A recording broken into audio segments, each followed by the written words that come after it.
Hey, Alabama.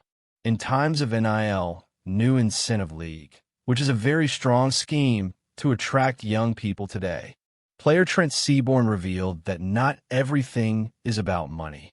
This would make Nick Saban very happy if he were still the Alabama coach, considering he is a big critic of the NIL era. Let's see the news. First, subscribe to the channel to receive more Alabama news. In times when college football seems to increasingly revolve around figures, NIL deals, and million-dollar promises to young athletes, Trent Seaborn's decision sounds like a breath of authenticity within a modern scenario. Thompson High School's four-star quarterback from the class of 2027 reaffirmed his commitment to the Alabama Crimson Tide in a way that goes far beyond money. And that, let's face it, says a lot about the type of player and mentality Kalen DeBoer wants to keep in Tuscaloosa. Last Saturday, Seaborn was back at Bryant-Denny Stadium to watch Alabama's victory over LSU. One of those games that always brings something more than just the score. He saw a team still looking for adjustments, but he also saw the competitive spirit that makes the Tide what it is, a program where winning is important, but growth is fundamental. It was great, as always. The important thing is that we got the win. They have things to improve, but who doesn't? Said the young quarterback, with a maturity that impresses for his age. But it was in the subtext of his words, and especially in his attitude, that it became clear why Alabama was the right choice.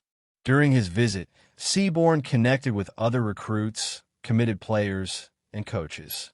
And when he spoke about what excites him about the program, there was no mention of contracts, figures, or NIL deals. He spoke about culture, about purpose, about discipline. I think what excites me most is seeing the intentionality in how Coach DeBoer and his team recruit from the start, Seaborn said. They look for players who are prepared to be rigorously coached, disciplined, and focused on the right things, not just for the money. Nobody I've talked to is looking at Alabama for the money, but because that's where you'll face the best competition in training and throughout the season. Those are the guys I want to be with. These words, coming from a teenager who is still 2 years away from reaching the college level, carry a strong symbolic weight. They echo the values that Nick Saban so strongly championed during his era. That philosophy, that process, work ethic, and commitment to excellence should always come before any financial reward. Saban, who is one of the biggest critics of how the NIL transformed recruitment, would certainly smile to hear this. Because the Alabama he built was always based on attracting players driven by the desire to compete, not the desire to profit. Now, with Kalen DeBoer at the helm, the challenge is to keep that identity alive in a new era. And if DeBoer needed a public example that there are still young people who understand what it means to wear the A on their helmet, Trent Seaborn just gave him that. The Alabama coach has reiterated since his arrival that he wants athletes willing to be molded, who accept the demands, who understand that personal and athletic development is the true currency of value in Tuscaloosa. And it was precisely this mentality that Seaborn demonstrated when explaining his decision. He could have followed other paths. Georgia, South Carolina, and several other programs were in contention. But he chose Crimson Tide, not because it would pay more, but because that's where he believes he will become the best player and the best competitor possible. The opportunity to go to one of the biggest universities and compete against and with the best players, while also being developed by great coaches, all while playing for my dream team and my state's university, is a blessing from God, he stated. This kind of statement goes far beyond a sporting choice. It's a reaffirmation that Alabama still has something money can't buy. Tradition, purpose, and a winning culture that speaks louder than any offer. Trent Seaborn may only be 16 years old, but he understands something that many older people seem to have forgotten. That lasting success doesn't come from what you win, but from what you build. And by choosing Crimson Tide, he shows that there are still young people willing to follow this path. For Alabama, It's a sign that the new era under Kalen DeBoer is in good hands. Because if the future is shaped by players with this mentality, the spirit of Tide will remain intact. Disciplined, competitive, and above all, true to what has always made it different.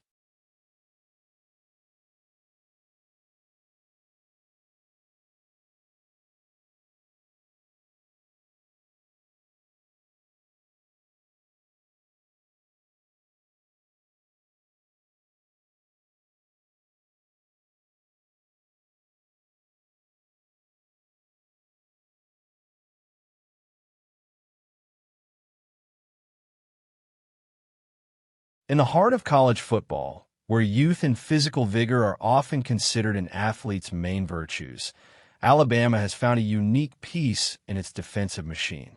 Nicki Hillgreen, a veteran linebacker affectionately nicknamed Uncle by his teammates, is not just another player on the Crimson Tide.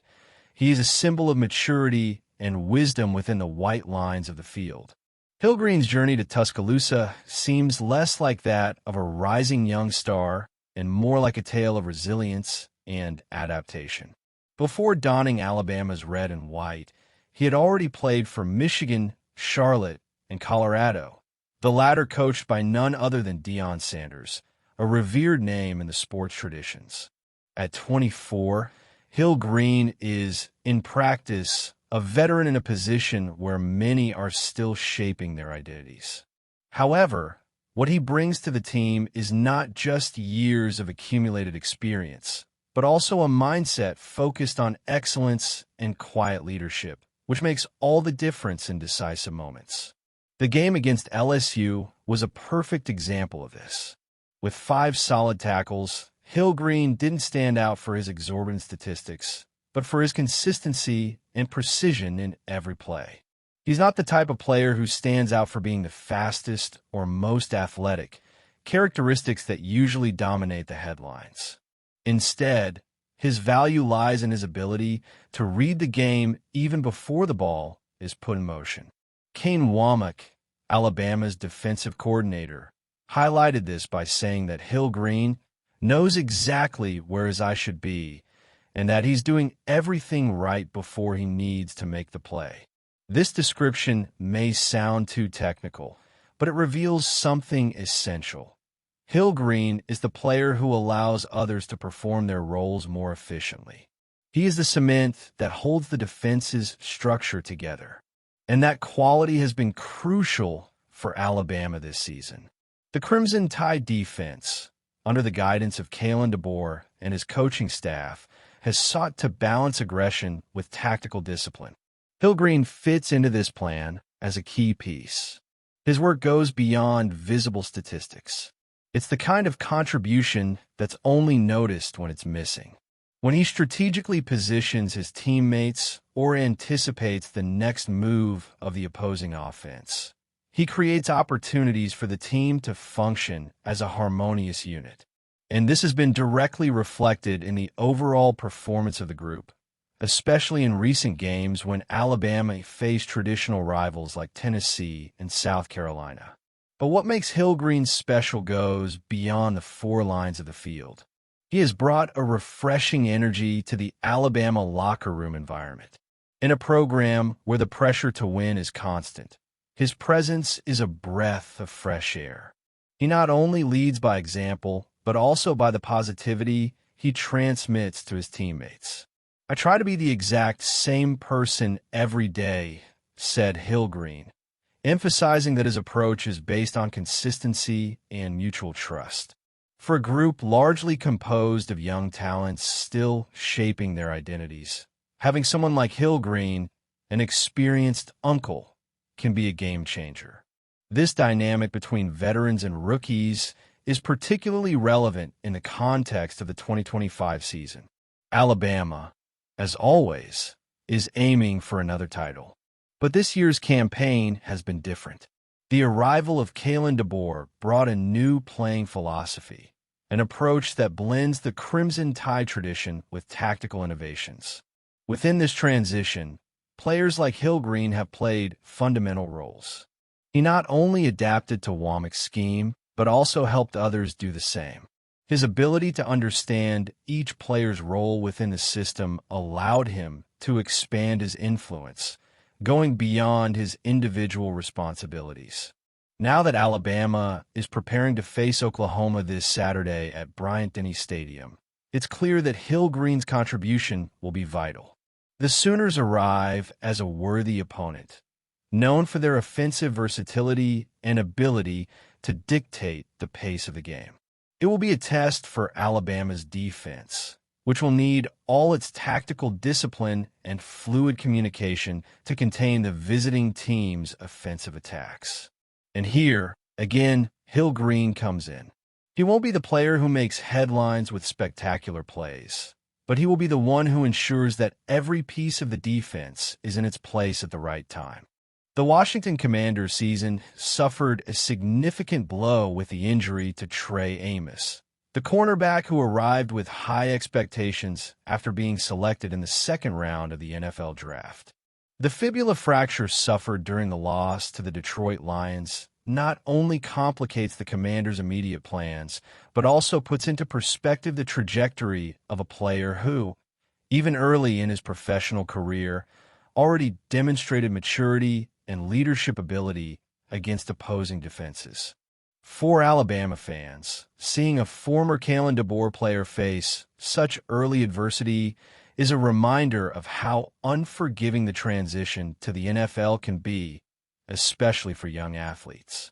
Trey Amos was shaped in a competitive environment, attending 3 universities before arriving at the Crimson Tide, where he had the opportunity to shine under the SEC spotlight. His season in Tuscaloosa, though short, was remarkable. He brought versatility and depth to Alabama's secondary, proving he could play a crucial role in one of the most demanding programs in college football. This experience, combined with his previous stints at Louisiana and Ole Miss, forged a resilient player capable of quickly adapting to different playing styles. However, the NFL has demanded much more from him than he likely anticipated at this early stage. Since arriving in Washington, Amos quickly established himself as a starter, accumulating 32 tackles and 6 passes defended in 8 games. His presence on defense was felt both for his direct impact on plays and the confidence he instilled in his teammates. Now, with him sidelined for a significant period, as Coach Dan Quinn stated, the Commanders face a delicate situation. The simultaneous absence of Marzon Lattimore, another starting cornerback, further amplifies the team's defensive difficulties.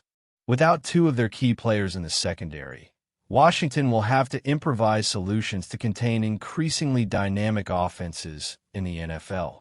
From Alabama's perspective, it's impossible not to reflect on the legacy of players who leave Tuscaloosa for the professional league.